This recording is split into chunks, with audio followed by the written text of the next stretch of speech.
ربنا واجعلنا مسلمين لك ومن ذريتنا أمة مسلمة لك وأرنا مناسكنا وتب علينا إنك أنت التواب الرحيم ونؤمن به ونتوكل عليه ونعوذ بالله من شرور أنفسنا ومن سيئات أعمالنا من يهده الله فلا مضل له ومن يضلله فلا هادي له أشهد أن لا إله إلا الله وحده لا شريك له وأشهد أن محمدا عبده ورسوله اللهم صل على محمد وأزواجه وذريته كما صليت على آل إبراهيم وبارك على محمد وأزواجه وذريته كما باركت على آل إبراهيم إنك حميد مجيد رب اشرح لي صدري ويسر لي أمري واحلل عقدة من لساني يفقه قولي رب زدني علما سبحانك لا علم لنا إلا ما علمتنا إنك أنت العليم الحكيم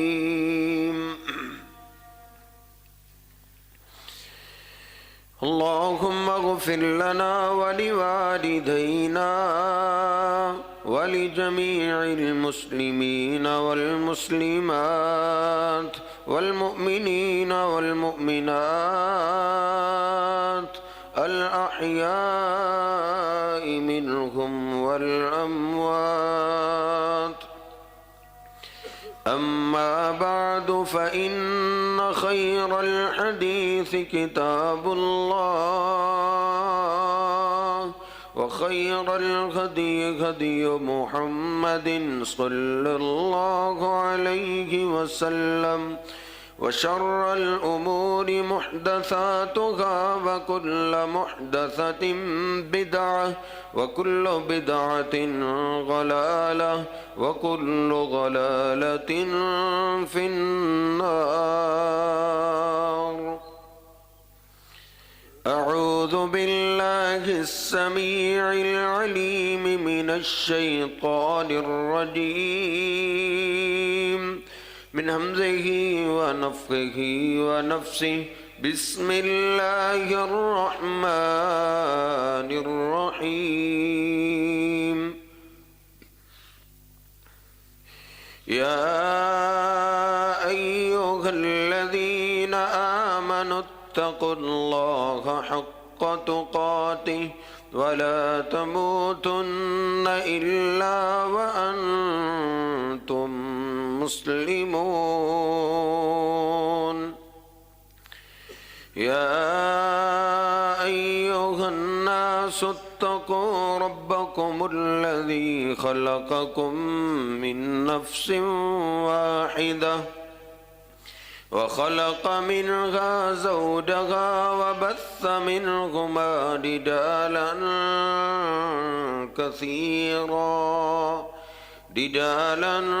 كثيرا ونساء واتقوا الله الذي تساءلون به والأرحام إن الله كان عليكم رقيبا يا أيها الذين آمنوا اتقوا الله وقولوا قولا سديدا يصلح لكم أعمالكم ويغفر لكم ذنوبكم ومن يطع الله ورسوله فقد فاز فوزا عظيما سبحان ربك رب العزة عما يصفون وسلام على المرسلين والحمد لله رب العالمين.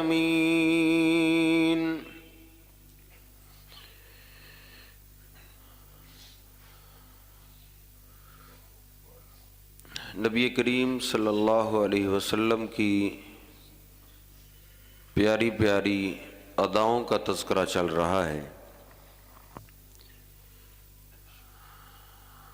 آپ اکثر ہی لوگوں کے لیے دعائیں کرتے رہتے تھے،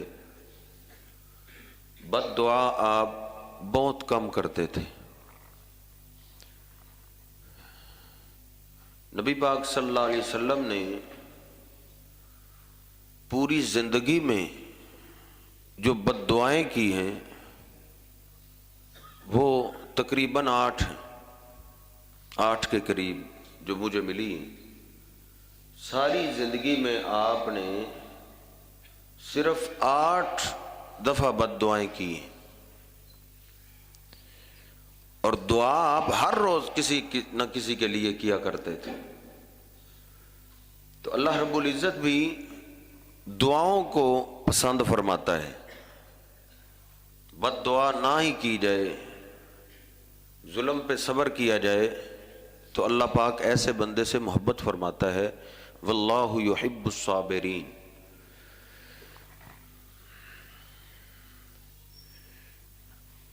نبی پاک صلی اللہ علیہ وسلم تشریف فرما ہیں، مسلم شریف کی حدیث ہے. آپ کھانا کھا رہے ہیں، ایک کافر بد نصیب بھی آپ کے ساتھ کھانا کھا رہے ہیں. آپ نرمی سے پیش آیا کرتے تھے کہ شاید یہ مسلمان ہو جائیں، اسلام کو قبول کر لیں. تو آپ کے ساتھ بیٹھ کے بائیں ہاتھ سے کھانا کھانے لگا. تو نبی پاک صلی اللہ علیہ وسلم نے فرمایا کل بیمینک، اپنے دائیں ہاتھ سے کھانا کھاؤ. تو وہ آگے سے کہتا ہے لا یستطیع، دایاں ہاتھ تو کام ہی نہیں کرتا. صحابہ کہتے ہیں اس کا دایاں ہاتھ بالکل صحیح سلامت تھا. ما منعہ الا الکبر، تکبر اس کے آڑے آ گیا. اس نے کہا میں ان کی بات مانوں. کہتا ہے دایاں ہاتھ تو کام ہی نہیں کرتا، بایاں اللہ نے کس لیے دیے؟ جس طرح آج کل بھی کسی بھائی کو کہے نا بھائی دائیں ہاتھ سے کھاؤ، بایاں کس لیے؟ آگے سے الٹ جواب دینا ہے. اس نے بھی ایسے ہی کہا کہ دایاں کام ہی نہیں کرتا. نبی پاک صلی اللہ علیہ وسلم نے فرمایا لستطعت، یہ کام کرے بھی نہ. صحابہ کہتے ہیں ہم اس کو دیکھتے رہے مرتے دم تک، فما رفعها الی فیہ، اس کے دائیں ہاتھ میں حرکت ہی ختم ہو گئی تھی. وہ پھر ساری زندگی اپنے دائیں ہاتھ کو اپنے منہ تک نہیں لا سکے.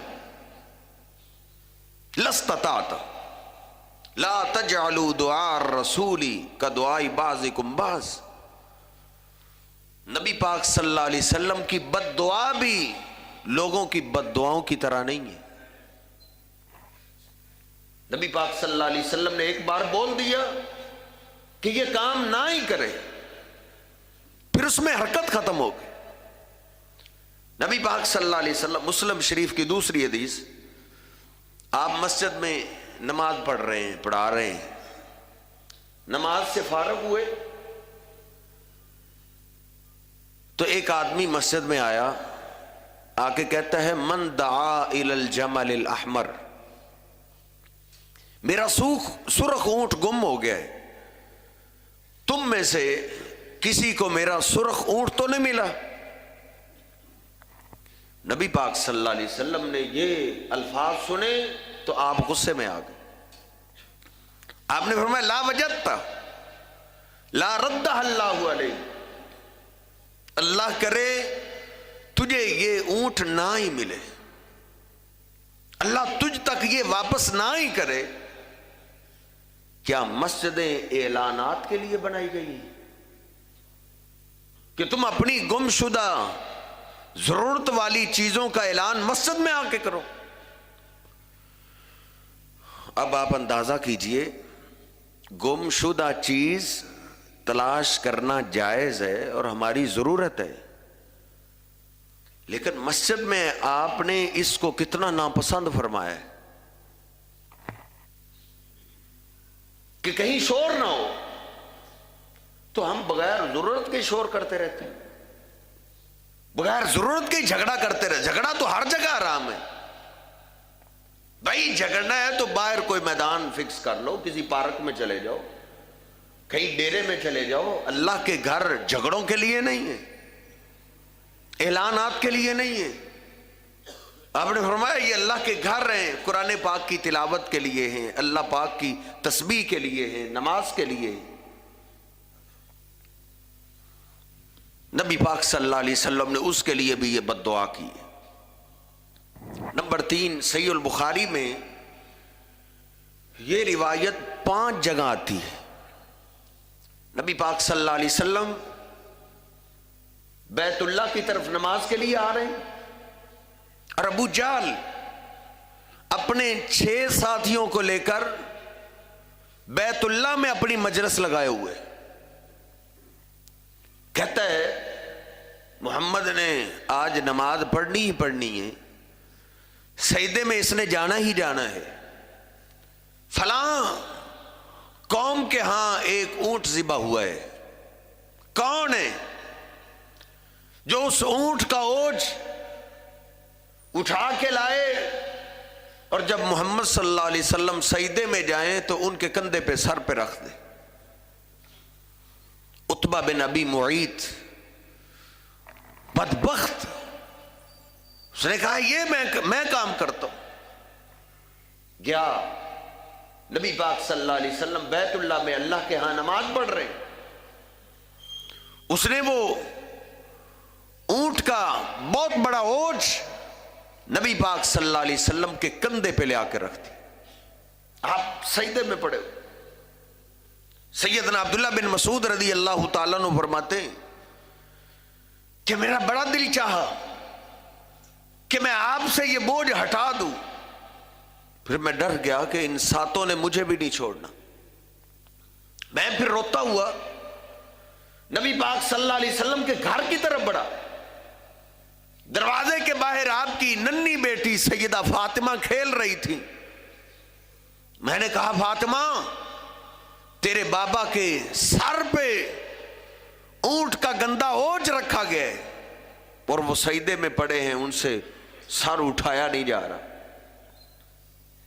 سیدہ فاطمہ رضی اللہ تعالیٰ عنہ جس قدر بیٹیاں اپنے باپ سے پیار کرتی ہیں نا، بیٹے اتنا نہیں کر سکتے. یہ اللہ پاک نے فطرتی طور پہ بیٹیوں کے دل میں باپ کی انوکھی محبت رکھی ہوئی ہے. سیدہ فاطمہ روتی آ رہی اور روتے روتے اپنے ننھے ہاتھوں سے نبی پاک صلی اللہ علیہ وسلم کے جسم پاک سے اوجھ کو ہٹا رہی ہیں، ساتھ بد دعائیں کر رہی ہیں، ہٹا رہی ہیں، ساتھ بد دعائیں کر رہی ہیں. فلما قضى النبی صلی اللہ علیہ وسلم الصلاۃ، نبی پاک صلی اللہ علیہ وسلم نے سجدے سے سر اٹھایا اور آپ نے نماز جاری رکھی. جب آپ نے نماز مکمل کر لی تو نبی پاک صلی اللہ علیہ وسلم نے بھی بد دعا کے لیے ہاتھ اٹھا دی. صحیح البخاری میں یہ بد دعا 5 جگہ موجود ہے. آپ نے فرمایا اللہم علیک بقریش، اللہم علیک بقریش، اللہم علیک بقریش. اے اللہ ان قریشیوں کو پکڑ لے، ان کو پکڑ لے، ان کو پکڑ لے. اللہم علیک بابی جہل، پھر آپ نے ان 7 بدبختوں کا نام لے کے بد دعا کی، اے اللہ ان 7 کو پکڑ لے، اے اللہ تیرے نام پہ ہی ان کا میرے ساتھ اختلاف ہے، میرا کوئی ذاتی جھگڑا تو نہیں۔ سیدنا عبداللہ بن مسعود رضی اللہ تعالیٰ فرماتے ہیں پہلے وہ ہنس ہنس کے ایک دوسرے کے اوپر گر رہے تھے، لیکن جب نبی پاک صلی اللہ علیہ وسلم نے بد دعا کی تو وہ ہنسی ان کی اڑ گئی، ختم ہو گئی۔ وہ کافر تھے، آپ کے دشمن تھے، لیکن وہ یہ بھی جانتے تھے کہ آپ سے نکلے ہوئے الفاظ ضائع نہیں جاتے۔ سیدنا عبداللہ بن مسعود فرماتے ہیں والذی نفسی بیدہ، مجھے اس ذات کی قسم ہے جس کے ہاتھ میں عبداللہ بن مسعود کی جان ہے، میں نے ان 7 کو بدر کی لڑائی کے بعد دیکھا کہ وہ 7 بدر کے ایک کنویں میں مرے پڑے تھے۔ نبی پاک صلی اللہ علیہ وسلم نے ان بدبختوں کے لیے بھی نام لے کے بد دعا کی۔ آپ نے جب اس دعوت کا آغاز کیا، آپ کا سکا چچا ابو لہب آپ کو بد دعائیں دینے لگا، تبا لکا، تو برباد ہو جائے، تیرے ہاتھ ٹوٹ جائیں، کہ اس کے لیے تو نے ہمیں جمع کیا تھا۔ اس نے گھر جا کے اپنے بیٹے اتیبہ، جس کے گھر نبی پاک صلی اللہ علیہ وسلم کی ایک بیٹی تھی، اس نے کہا بیٹے میں تجھے اپنا بیٹا تب مانتا ہوں اگر تو محمد کی بیٹی کو طلاق دے دے، طلاق دے دے، اور طلاق دینے سے بھی میں تجھ پہ راضی نہیں ہوں گا جب تک جا کے تو نعوذ باللہ من ذالک محمد صلی اللہ علیہ وسلم کے چہرے پہ تھوک نہ دے۔ وہ بدبخت انسان گھر سے نکلا، نبی پاک صلی اللہ علیہ وسلم لوگوں میں ہی تھے، آتے ہی کہتا ہے کہ تیری بیٹی کے لیے میرے گھر میں کوئی جگہ نہیں ہے، میں نے آپ کی بیٹی کو طلاق دے دی، اور کس قرآن کی بات کرتے ہو، نہیں مانتے ہم تیرے قرآن کو۔ پھر آپ کے چہرے کی طرف تھوکنے کی کوشش کرتا ہے، لیکن اللہ پاک نے اس ناپاک تھوک سے میرے اور آپ کے محبوب پیغمبر کو محفوظ کر لیا، اور نبی پاک صلی اللہ علیہ وسلم دل برداشتہ ہو کے آپ کی زبان پاک سے یہ بد دعا نکل گئی، اللہم سلط علیہ کلبا من کلابک، اے اللہ جنگل کے درندوں میں سے اس پہ ایک درندہ مسلط کر دے، ایک درندہ اس پہ مسلط کر دے۔ اتیبہ پریشان واپس آیا، باپ نے پوچھا جو میں نے تیرے ذمہ کام لگایا تھا کر دیے؟ کر دیے۔ کہا ابا محمد نے آگے سے یہ الفاظ کہے۔ باپ بھی سر پکڑ کے بیٹھ گئے کہ انہوں نے تو کبھی کسی کو بد دعا نہیں دی تھی، بیٹے اگر آپ کو یہ بد دعا مل گئی ہے تو تیری موت ایسے ہی واقع ہوگی، تجھ پہ جنگل کا درندوں میں سے ایک درندہ مسلط ہو چکا ہے۔ شام کی طرف تجارت کے لیے یہ اتیبہ اپنے باپ کے ساتھ ہی گیا، راستے میں ایک جنگل میں رات پڑ گئی۔ اب اس باپ کو یاد تھی، اس نے سارے قافلے والوں کو جمع کر لیا، کہا محمد نے میرے بیٹے کو بد دعا دی ہے، میرا دل کانپ رہا ہے کہ میرے بیٹے پہ ادھر ہی کوئی درندہ مسلط نہ ہو جائے۔ ان قافلے والوں نے کہا اتنا بڑا قافلہ ہے تجارتی، اتنے ہمارے پاس اونٹ ہے، یہ کیسے ہو سکتا ہے؟ انہوں نے جانوروں کی باڑ لگا دی، اور اتیبہ کو درمیان میں، اور آس پاس سارے قافلے والے سو گئے۔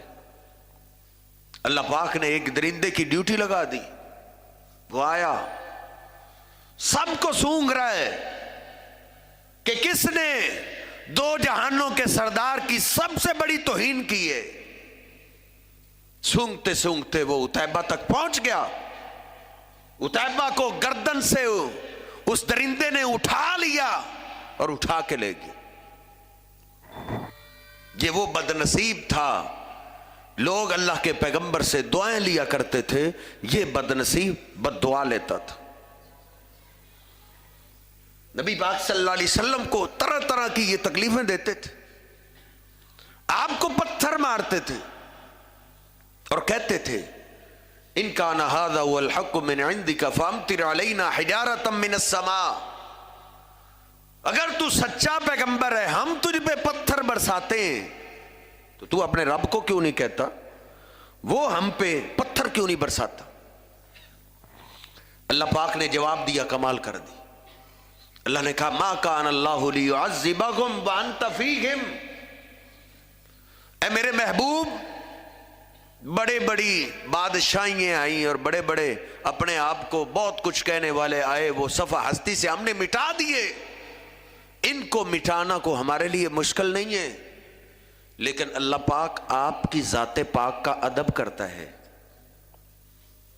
جس جگہ, جس بستی میں, جس شہر میں آپ جیسی ذات موجود ہو, اللہ پاک ان بستی والوں کو, کافروں کو بھی عذاب نہیں دیتا. اللہ اجتماعی عذاب نہیں دیتا ان کو. نبی پاک صلی اللہ علیہ وسلم کے قتل کا منصوبہ بن گیا. آج مجبور ہو کے ہجرت پہ آپ مجبور ہو گئے, آپ نکل رہے ہیں, آخری نگاہ بیت اللہ پہ آپ کی پڑ رہی, آپ کے آنسوں کی لڑیاں جا رہی ہیں. جانتے ہو جس جگہ بندہ پیدا ہوا ہو, جس جگہ بندے نے بچپنا گزارا ہو, جوانی گزاری ہو, اس دیش سے بندے کو فطرتی طور پہ کیا محبت ہوتی. نبی علیہ السلام رو رہے ہیں اور کہہ رہے ہیں اللہ کے گھر میرا دل نہیں چاہتا تھا تجھے چھوڑ کے چلا جاؤں, لیکن میرے قوم کے لوگ مجھے رہنے نہیں دے رہے. اس وقت نبی پاک صلی اللہ علیہ وسلم نے مکہ والوں کے لیے ایک بد دعا کی تھی, جو صحیح البخاری میں 7 جگہ موجود ہے. آپ نے فرمایا اللہم اعنی علیہم بسبع کسبع یوسف. اے اللہ, جس طرح یوسف علیہ السلام کے زمانے میں قحط آ گیا تھا, ایسے ہی ہے اللہ مکہ والوں پہ بھی قحط نازل کر دے. آج مکہ اللہ کے رسول صلی اللہ علیہ وسلم سے خالی ہو رہا ہے. صرف آپ سے ہی نہیں, آپ کی برکتوں سے بھی خالی ہو رہا ہے. نبی پاک صلی اللہ علیہ وسلم بد دعا دے کے چلے گئے, پھر پیچھے سے وہ حالات آئے. بخاری شریف میں نے پڑھا ہے فَأَكَلُوا الْعِظَامَ وَالْمَيْتَةَ, درخت کی جڑیں چبا چبا کے, حتیٰ کہ ان کو کوئی چیز کھانے کے لیے نہیں ملتی تھی. کوئی جانور مردار ہوتا, وہ بھوک کی شدت کی وجہ سے مجبور ہو کے مردار کھایا کرتے تھے. وَأَكَلَ الْجُلُودَ, چمڑے کھا جایا کرتے تھے. اور آسمان کی طرف نگاہ اٹھاتے تو ان کو دھواں ہی دھواں نظر آتا تھا, آسمان نظر ہی نہیں آتا تھا. نبی پاک صلی اللہ علیہ وسلم کی بد دعا. ابو سفیان مجبور ہو کے روتا ہوا مدینے کا سفر کرتا ہے. نبی پاک صلی اللہ علیہ وسلم کے پاس جا کے رونے لگا. آپ نے پوچھا ابو سفیان تجھے کیا ہے؟ عرض کرتا ہے اے محمد صلی اللہ علیہ وسلم, امرتنا ان نصل الرحم, آپ تو نرمی کا درس دیتے, آپ تو رشتہ داروں سے تعلق ملانے کا درس دیتے. شاید آپ نہیں جانتے آپ کی قوم کے لوگوں پہ کیا حالات ہیں. اب تو مکہ کے آس پاس مردار بھی نہیں ملتا کھانے کے لیے. میں آپ سے دعا کروانے کے لیے آیا, آپ ہمارے لیے دعا کر دیجیے. میرے محبوب علیہ السلام کیسے رحمت للعالمین تھے, کیسے رحمت للعالمین تھے. ابو سفیان کے آنسوؤں کو دیکھ کے آپ نے اپنے سارے دکھ بھلا دیے. آپ نے فوراً ہی ہاتھ اٹھا لیے. اے اللہ، ان کی دشمنیاں تو بڑی ہیں، ظلم کی داستانیں بہت ہیں، لیکن میرے باپ کے خاندان والے، اے اللہ جس طرح پہلے ان پہ تو نے برکتیں اور رحمتیں ڈالی تھی، اے اللہ پھر برکتیں اور رحمتیں ڈال دے. نبی پاک صلی اللہ علیہ وسلم نے دعا کی. ابو سفیان بیٹھا ہوا ہے. کہا اب کیا کہتے ہو؟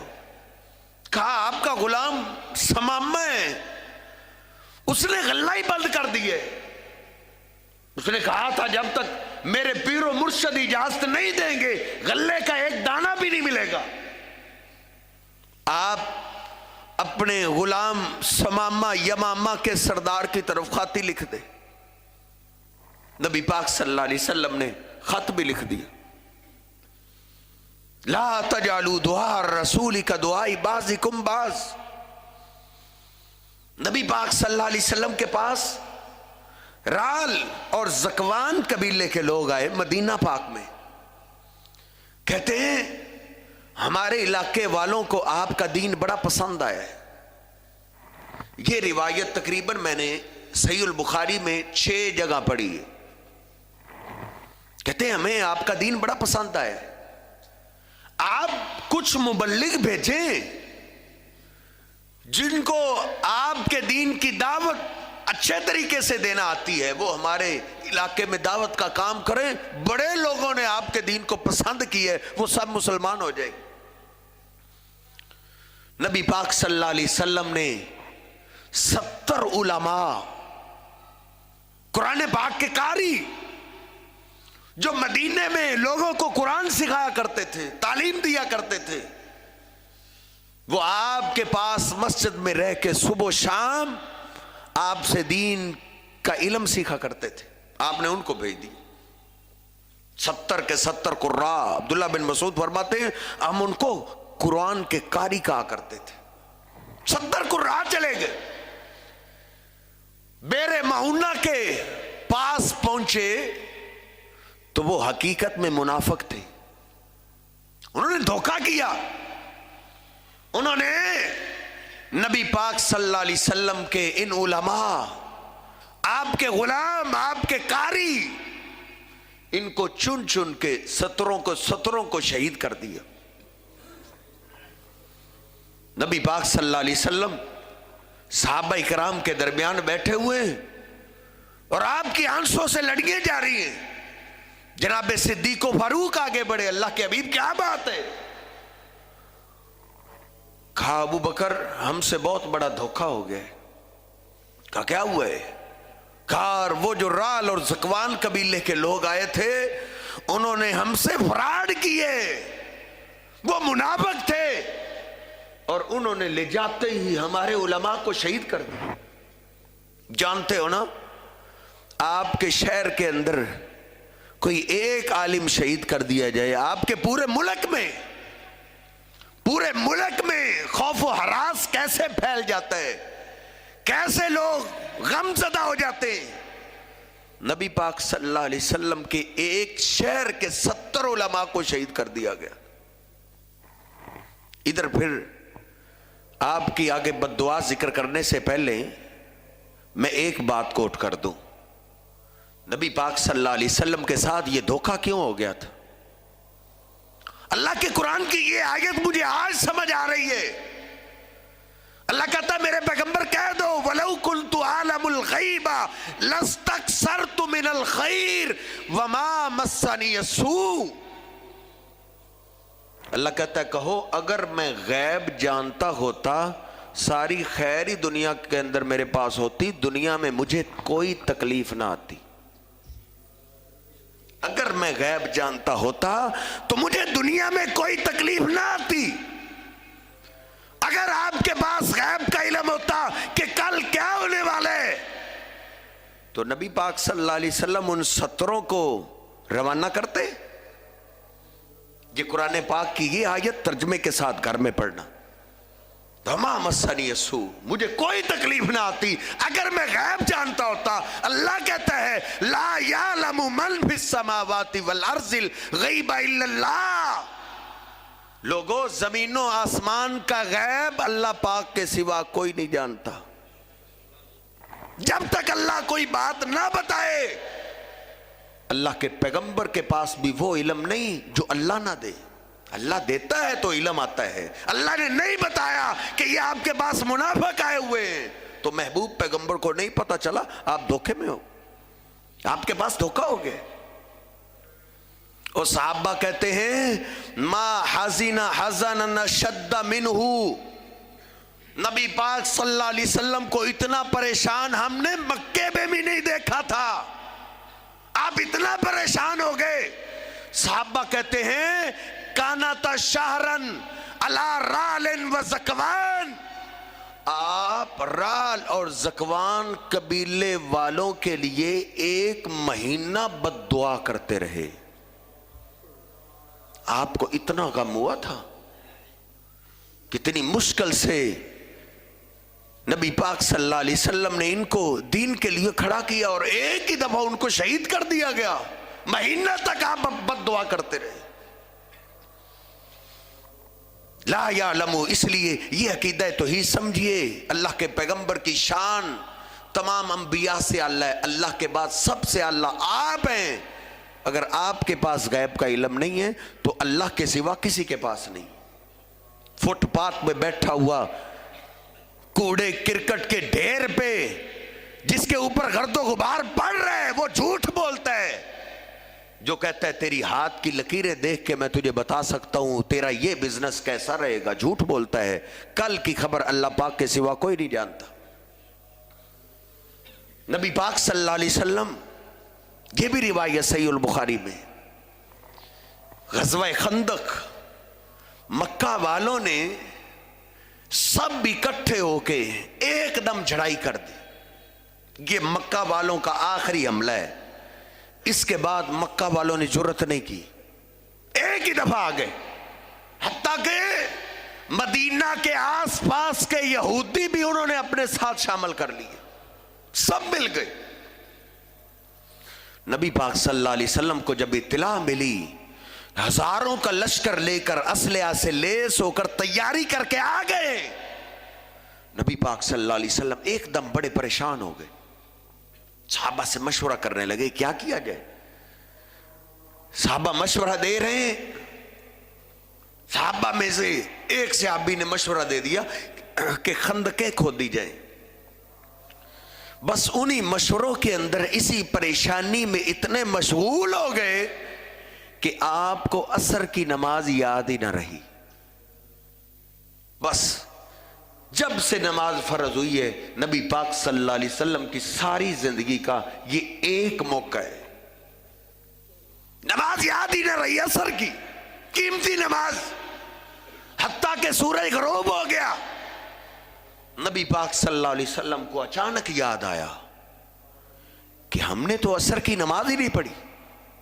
پھر نبی پاک صلی اللہ علیہ وسلم نے بد دعا کے لیے ہاتھ اٹھا لی، ملا اللہ بیوتہم وقبورہم نارا شغلونا عن صلاتنا عن صلاۃ الوسطی، اے اللہ ان کی قبروں کو آگ سے بھر دے، ان کے گھروں کو بھی آگ سے بھر دے، انہوں نے تیرے محبوب پیغمبر کو عصر کی نماز سے اتنا مشغول کر دیا کہ عصر کی نماز یاد ہی نہ رہی۔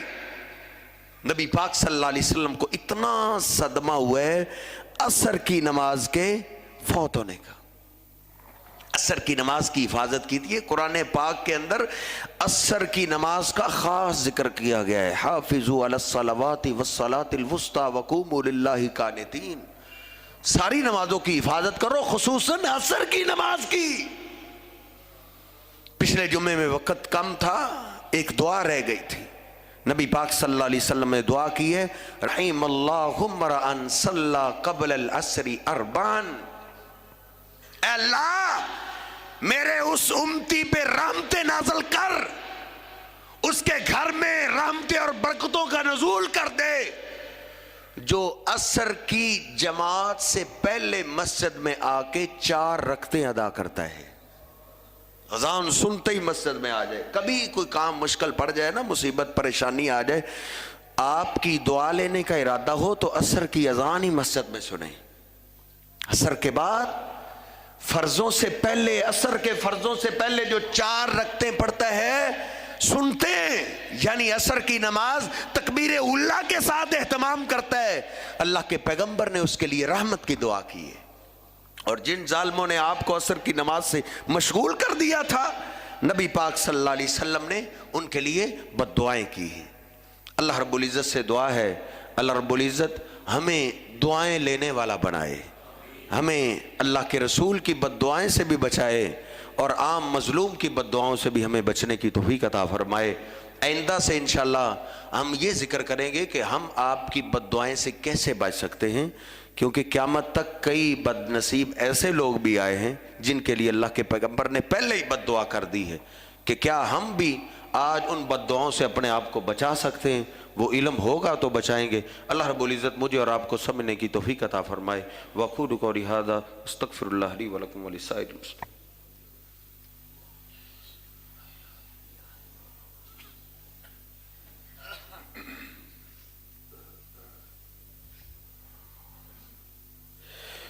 إن الحمد لله نحمده ونستعينه ونستغفره ونؤمن به ونتوكل عليه ونعوذ بالله من شرور أنفسنا ومن سيئات أعمالنا من